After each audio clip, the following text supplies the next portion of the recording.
Welcome to the deep dive. Today we're plunging into one of humanity's really enduring and fascinating mysteries, the firmament. Ah, yes, the firmament. For millennia, from Mesopotamian scribes mapping the heavens to ancient prophets describing creation, this idea of a solid dome enclosing our world. Well, it was as real to them as the ground beneath their feet. Absolutely. It wasn't just some abstract notion. It profoundly shaped how they perceived their universe, informed everything, really. Yeah. Cosmology, theology. But here's the central question we're tackling in this deep dive. Did this firmament just vanish? Did it, like, shatter into a million pieces with new discovery? Or maybe it never truly existed in the first place. Always a powerful idea, perhaps, but not, a physical reality. Exactly. So that's our mission today, right? As of Wednesday, July 9, 2025, 9:28 a.m. EDT. We're going to trace the historical roots of this ancient idea. And then put it under the microscope. Yeah, under the rigorous lens of modern scientific scrutiny. The goal is to figure out if the firmament is some lost physical reality or, well, more likely, a profound, enduring myth that tells us a lot about us. About human understanding and our relationship with the cosmos. Mm-hmm. So settle in, because we're about to unravel this cosmic mystery together, peeling back layers of belief, observation, and scientific revolution. Should be interesting. Okay, let's unpack this by stepping back, way back. To really grasp the firmament, you first have to try and imagine the ancient worldview. It's hard to do sometimes. It is. Picture a time before telescopes, before satellites, before anyone even dreamed of space travel. The sky wasn't this endless void we know now. Oh, it looked solid. Yeah, like a visible, tangible, solid-looking bowl stretching across the horizon. And from their perspective, the sun, moon, stars, they weren't moving through empty space. Right, they seem to move across the surface of this cosmic ceiling. And what's really captivating is how consistently this understanding popped up across different cultures, especially in the ancient Near East.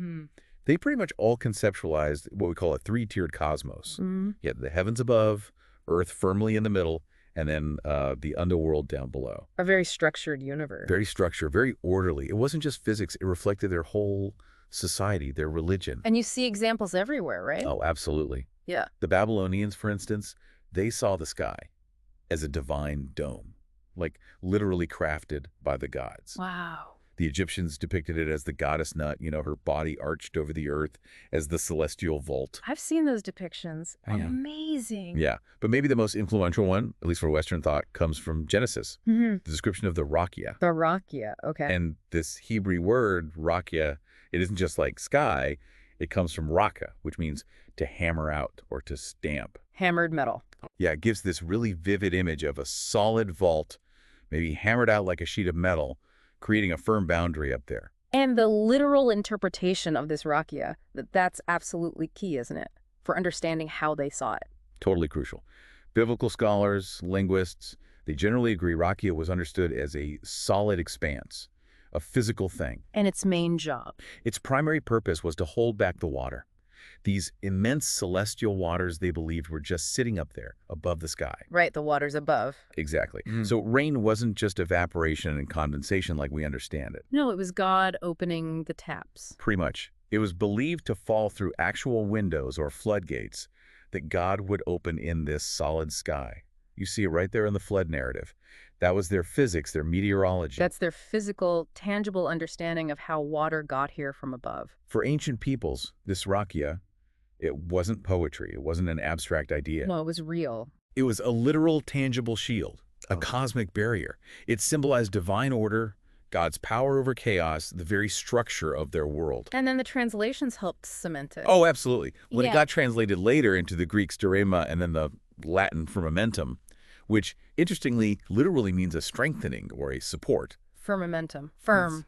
Makes sense. It solidified this idea of a firm, solid sky. Right. And this linguistic evolution, well, it deeply embedded the concept into religious doctrine and the whole Western worldview for centuries. So this picture of a solid, unyielding dome, It just dominated Western thought for ages, woven right into Christian theology, popular belief. It was just how things were, the accepted reality. Until we hit the 16th and 17th centuries, the scientific revolution. And that's when the first significant, really undeniable cracks in that ancient picture started to appear. Finally. Yeah, it was slow, sometimes difficult, pushing against tradition, but ultimately inevitable. And what incredible cracks they were.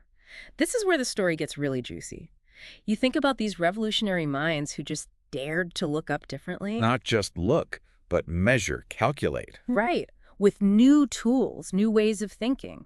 You start with Copernicus, 1543, his heliocentric model. I mean, that just fundamentally challenged the whole idea of a static, Earth-centered universe. Boom. Earth isn't the center anymore. Nope. Just another planet orbiting the sun. That shift alone, it's monumental, moving us from the cosmic center stage to, well, a more humble spot. A dynamic spot, though. True. Then, early 1600s, you get Kepler. Ah, Kepler. His math. Incredible. His discovery of elliptical orbits for planets, that just dismantled the old Greek and medieval idea of perfect crystalline spheres carrying the planets in flawless circles. These perfect heavens weren't so perfect after all. Nope.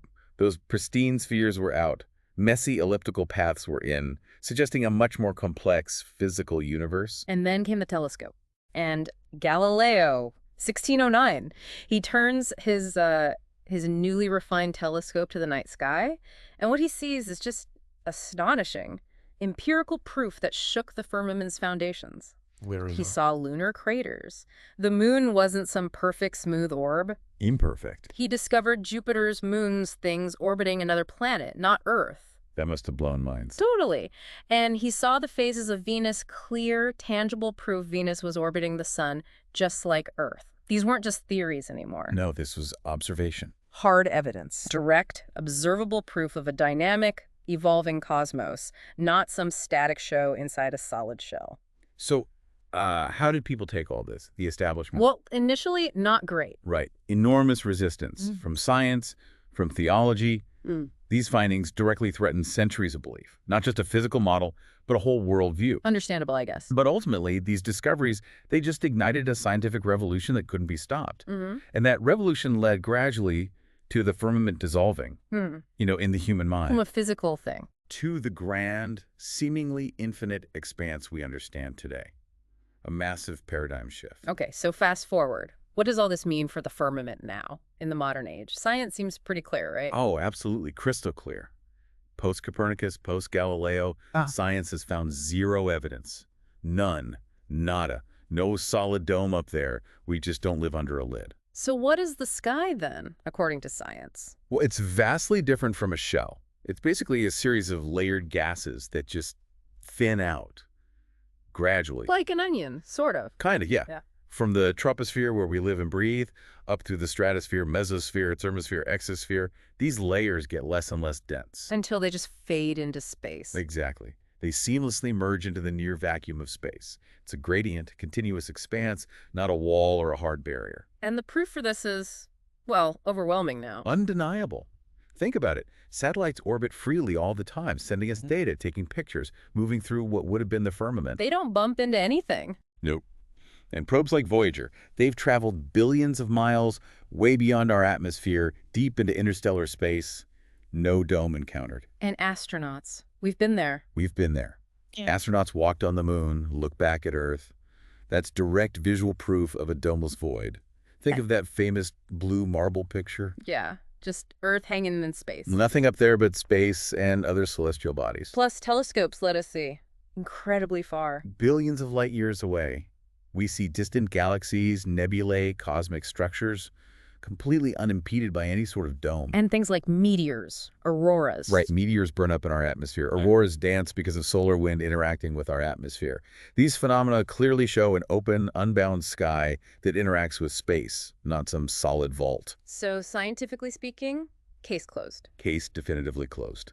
The firmament, as a physical, solid structure, is debunked by just overwhelming evidence. Right. But there's always a but. Well, yeah. This leads us to the really interesting question. If it's so clearly not real, scientifically, Why did the idea stick around for so long? What purpose did it actually serve? That is a good question. It's easy for us now, with 21st century knowledge, to just dismiss it. Oh, those ancients, they got it wrong. Right, like it was just a simple mistake, Yeah. a quaint old belief. But doing that, it kind of misses the point, doesn't it? It overlooks the deeper meaning it had for the people who believed in it. You've hit on something absolutely crucial there. Take the biblical writers, for example. When they used the word rakia, they likely weren't trying to write a science textbook as we understand it today. Their goals were different. Exactly. They were communicating profound theological truths. The rakia wasn't about meteorology. It was a powerful symbol, Symbolizing what? symbolizing God's magnificent order triumphing over primordial chaos, bringing structure, separation, divine control to the universe. It was a framework for understanding creation itself, not a blueprint of physics. Okay, so less science, more theology and symbolism. Precisely. And that's why modern scholars, when they approach these ancient texts, tend to interpret the firmament much more as a powerful metaphor, or maybe a cultural lens. A lens through which they viewed their world. Yeah, rather than a literal scientific description. You even see this reflected in how translations have changed over time. How so? Well, more recent, scholarly translations often shift away from firmament. What's that? They might use terms like expanse or simply sky. Trying to capture the meaning without the literal dome baggage. Exactly.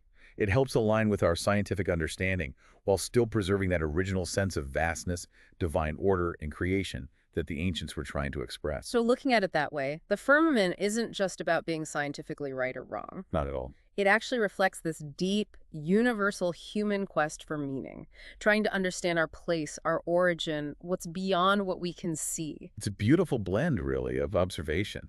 I mean, the sky looks like a dome sometimes, and belief, a cultural lens for making sense of a universe that must have seemed pretty bewildering. Not a deliberate falsehood, but a way of organizing the unknown. A testament to the human need for order and comprehension. But even though science has moved way past a physical dome, it's really interesting.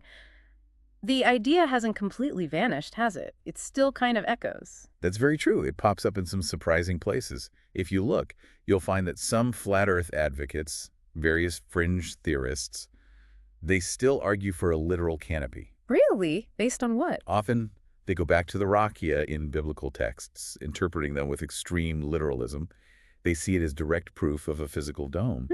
And they might point to, say, atmospheric anomalies or maybe misinterpret scientific observations, trying to weave a narrative that fits this enclosed world idea. Is this common? How many people actually believe this? Well, it raises interesting questions about belief and information, doesn't it?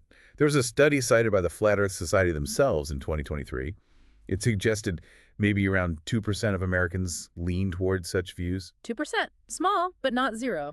Exactly. It highlights a sort of cultural undercurrent. And often, these ideas get fueled and reinforced online, in echo chambers, social media groups. Where alternative theories can spread easily. Right, among like-minded people, creating communities that validate these beliefs despite the overwhelming scientific consensus against them. It speaks to that desire for maybe simpler, more contained explanations. But the counterarguments from mainstream science must be pretty strong. Oh, they're overwhelming. Critics counter these claims with just a mountain of data. From NASA, ES, countless scientific bodies. We're talking photos from space, satellite data. Earth curvature, real-time satellite imagery, GPS working because the Earth is a globe, direct observations from astronauts, a century of aviation. The evidence is immense. So these fringe theories are basically dismissed as misinterpretations, or sometimes maybe deliberate attempts to create a narrative of secret knowledge against the establishment. Science demands evidence, and the evidence for a physical firmament just isn't there, period. Still, the fact that the idea persists at all. It's fascinating, isn't it? That persistence, even when scientifically debunked, it really highlights a fundamental human need. For structure? Order. Yeah, for structure, for order, for a coherent story about our world. It actually mirrors the firmament's original role for the ancients, providing a framework. Never thought of it that way. It's a powerful reminder of how these ancient concepts can adapt, endure, shape beliefs and identities, even when science has moved on. It tells us a lot about our deep desire for a narrative that makes sense of everything, accurate or not. So wrapping up this deep dive, what's the final verdict on the firmament? Well, the big takeaway is clear. The firmament, as a solid physical dome, It's not real. Our Earth floats in boundless space. The sky isn't a lid, it's a gateway. An open gateway to an absolutely unimaginable universe. It really shows how far our understanding has come. Yeah, it really does. Yet, as an idea, the firmament is definitely still alive. It marks our ongoing, relentless quest to understand the cosmos, our place in it, and to grapple with the great unknown. It shows how belief shapes perception. Its story really traces this incredible arc of human knowledge, doesn't it? From thinking we lived in this small, enclosed world to discovering this unimaginably vast, interconnected universe. It's a perspective shift that's still kind of unfolding. A profound shift. And this whole journey, the story of the firmament, it really urges all of us, to keep exploring. Who we are, why we're here. Exactly. And to always, always push the boundaries of our understanding, to stay curious, stay open to new information, even if it challenges what we thought we knew. That's a great thought to end on. So after this journey through history, science, metaphor, what are you left thinking? Was the firmament history a metaphor or something else entirely for you? Lots to chew on. Definitely. We really encourage you to keep exploring, keep questioning. And hey, always seek out reliable information. You can always visit Mind Expansion Daily to get great information such as this. Good plug. Had to get it in. And if you enjoyed this deep dive, please do remember to like and subscribe to Mind Expansion Daily. We'll have more cosmic journeys and insights coming your way, expanding your understanding of the world around you. Thanks for tuning in. Yeah, thank you for joining us on the deep dive.